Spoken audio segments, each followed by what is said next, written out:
तर मैत्रिणींनो, शाळा चालू झालेली आहे आणि मुलांच्या आवडीची अगदी झटपट होणारी अशी आपण टमाटरची चटणी पाहूया. आंबट, गोड, तिखट अशी चविष्ट. 4 टमाटर स्वच्छ धुवून ते चिरून घेतलेले आहे.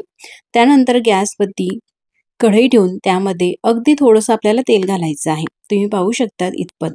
तेल गरम झालेलं आहे. त्यामध्ये आता पाव चमचा मोहरी घालते आणि सोबतच पाव चमचा जिरेही घालायचे आहे. जिरे मोहरी दोघं आपल्याला मस्त अशी तडतडू द्यायची आहे आणि त्यानंतर थोडेसे बारीक चिरून घेतलेले टमाटर आहेत ना, ते घालायचे आहे आणि लगेचच त्यामध्ये पाव चमचा मिरची पावडर घालायची आहे.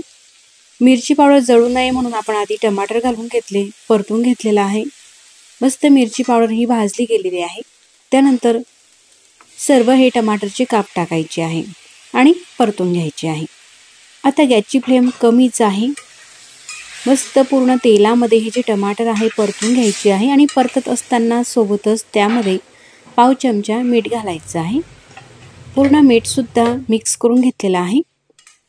आता झाकण ठेवते आणि एकदम कमी गॅसवरती साधारण 3 ते 4 मिनिटं ही भाजी आपल्याला शिजून घ्यायची आहे. मस्त असे मऊ झालेले आहे टमाटरच्या फोडी. तुम्ही पाहू शकता या प्रकारे. अशा दाबून घेतल्या तर लगेच या दाबल्या जात आहेत. आता थोडंसं हे आपल्याला मॅच करून घ्यायचं आहे. चमच्यानेही केलं काही हरकत नाही, कारण टमाटर आपण अगदी मऊ हा शिजवून घेतलेला आहे. असा टमाटर मऊ शिजवून घेतल्यानंतर त्यामध्ये आपल्याला गूळ घालायचा आहे. गूळ किंवा साखरही घालू शकतात, पण गूळ हा पौष्टिक असतो म्हणून मी या ठिकाणी 1 वाटी भरून गूळ घेतलेला आहे. गुळाचा असा खीस करून घेतला आणि घेतलेला गूळ टाकायचा आहे.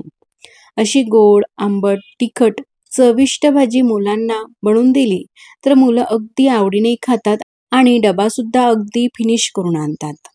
असा हा भाजीमध्ये गूळ घातला का थोडंसं पाणी सुटत असते भाजीला. तर आता गॅस मोठा करायचा आहे आणि मोठ्या फ्लेमवरती भाजी ही परतून घ्यायची आहे. तर ह्या भाजीला तुम्ही भाजीसुद्धा म्हणू शकतात, टमाटरची गोड, आंबट, तिखट किंवा चटणीही म्हणू शकतात. मुलांच्या काय मोठ्यांच्या सुद्धा आवडीची आहे. जेवणासोबत अशी तोंडी लावायला असली का जेवण अगदी पोटभर होते. तुम्ही पाहू शकतात इतपत ही घट्ट झालेली आहे. त्यानंतर मी गॅस बंद करते आणि प्लेटमध्ये सर्व करून दाखवते. अशा प्रकारची झालेली आहे. थंड झाल्यानंतर आणखीनच ही घट्टसर होत असते. रंगही किती छान असा आलेला आहे. तुम्ही नक्कीच करून पहा. तर फ्रेंड्स, अगदी मोजक्या साहित्यामध्ये आणि 5 ते 6 मिनिटांमध्येच तयार होणारी ही भाजी किंवा ह्याला चटणीही म्हणू शकतात.